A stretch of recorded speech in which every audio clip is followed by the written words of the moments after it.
नाम राघवेंद्र वाजपेयी, उम्र 35 साल, पेशा पत्रकारिता। लेकिन पत्रकारिता ऐसी कि सच की परतें उधेड़ दी। धान खरीद में घोटाले का पर्दाफाश किया, लेखपाल की कारस्तानियां उजागर की और नतीजा 4 गोलियां सीने में, कनपटी पर, पीठ पर और हथेली पर। एक जलती हुई आवाज को हमेशा के लिए खामोश कर दिया गया। 8 मार्च दोपहर 3 बजे का वक्त, उत्तर प्रदेश का सीतापुर जिला। राघवेंद्र वाजपेयी, जो दैनिक जागरण के महोली तहसील के संवाददाता थे, उस वक्त अपने घर पर थे। तभी फोन की एक घंटी बजी। उन्होंने कॉल उठाया, कुछ सुना और तुरंत घर से निकले, बाइक स्टार्ट की और सीतापुर जिला मुख्यालय की ओर बढ़ चले। रास्ते में लखनऊ दिल्ली हाईवे पर पहुंचे। वहां एक ओवरब्रिज है, हेमपुर रेलवे क्रॉसिंग के पास।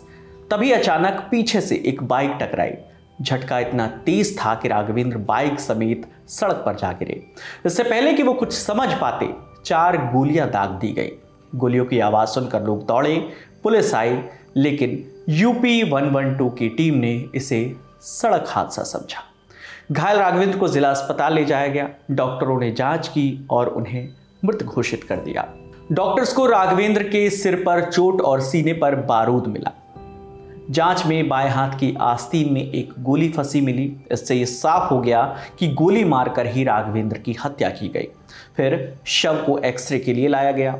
जांच में पीठ, दाहिनी कनपटी, बाएं हाथ और दाहिने हाथ की हथेली पर गोली के निशान मिले। इंडिया टुडे से जुड़े अरविंद मोहन मिश्रा की रिपोर्ट के मुताबिक पोस्टमार्टम के बाद शव को उनके परिवार को सौंप दिया गया, लेकिन राघवेंद्र के परिवार ने हत्यारों की गिरफ्तारी होने तक अंतिम संस्कार करने से इनकार कर दिया। साथ ही परिवार ने मुआवजे की मांग भी की है। परिवार का ये कहना है कि धान खरीद घोटाले को उजागर करने के बाद उन्हें लगातार धमकियां मिल रही थी। खैर, जिला प्रशासन और पुलिस के आश्वासन के बाद परिवार अंतिम संस्कार के लिए तैयार हो गया है।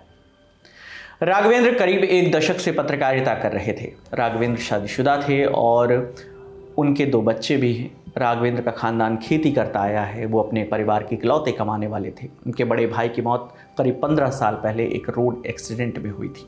उधर इस घटना के बाद राघवेंद्र के चचेरे भाई कार्तिक का दावा है कि उनके भाई की हत्या इसलिए हुई क्योंकि उन्होंने लेखपाल की कारस्तानियां उजागर की थी।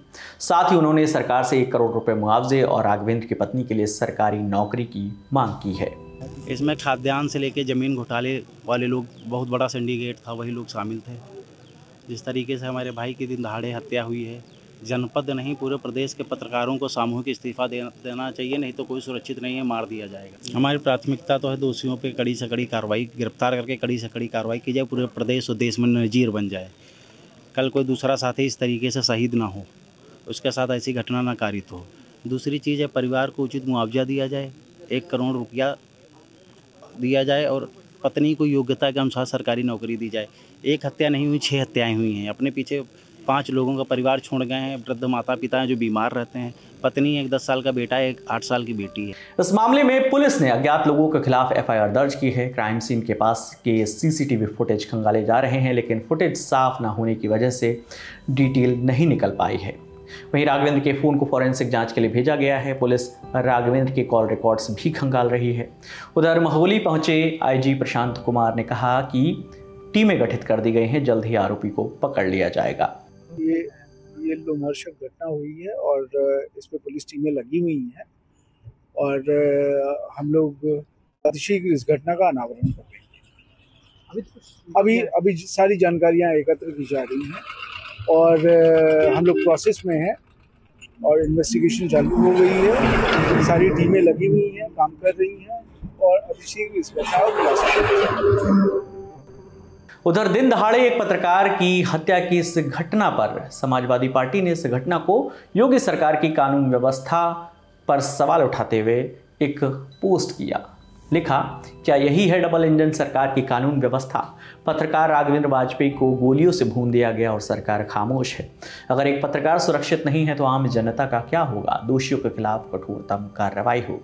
वहीं आजाद समाज पार्टी के मुखिया और नगीना से सांसद चंद्रशेखर ने भी यूपी सरकार पर हमला बोला। उन्होंने एक्स पर लिखा कि उत्तर प्रदेश में जंगल राज है, अब पत्रकार भी असुरक्षित हैं। ये घटना साबित करती है कि उत्तर प्रदेश में अपराधी शासन से ज्यादा ताकतवर हो चुके हैं। जब लोकतंत्र के चौथे स्तंभ पर दिन दहाड़े गोलियां बरसाई जा रही हैं तो आम नागरिकों की सुरक्षा कि क्या उम्मीद की जाए। चंद्रशेखर ने उत्तर प्रदेश सरकार से मांग की है कि दोषियों को जल्द से जल्द गिरफ्तार कर कठोर सजा दी जाए और पत्रकारों की सुरक्षा के लिए विशेष कानून बनाया जाए। राघवेंद्र के परिवार से मिलने पहुंचे कांग्रेस के प्रदेश अध्यक्ष अजय राय ने कहा कि उत्तर प्रदेश में जंगल राज चल रहा है। निश्चित तौर से ये जंगल राज चल रहा है। जो जनता की बात, जो समाज की बात उठाने वाला व्यक्ति जब वही सुरक्षित नहीं है तो कौन सुरक्षित है। ये झूठी वादे करती है सरकार, ये केवल फर्जी आंकड़े प्रस्तुत करती है योगी सरकार, बड़ी बड़ी बात करती है। जनता की बात उठाने वाला जब पत्रकार भाई ही सुरक्षित नहीं है तो मैं समझता हूँ समाज में सब लोग सुरक्षित है। इस घटना के बाद परिवार से मिलने पहुंचे महुली के बीजेपी विधायक शशांक त्रिवेदी ने कहा कि मुख्यमंत्री योगी आदित्यनाथ इस पूरी घटना पर लगातार नजर बनाए हुए हैं। दोषियों को मिट्टी में मिलाने का काम किया जाएगा, परिवार की हर संभव मदद भी की जाएगी। ऐसे जो निर्मम हत्यारे हैं ये छोड़े नहीं जाएंगे, बख्शे नहीं जाएंगे।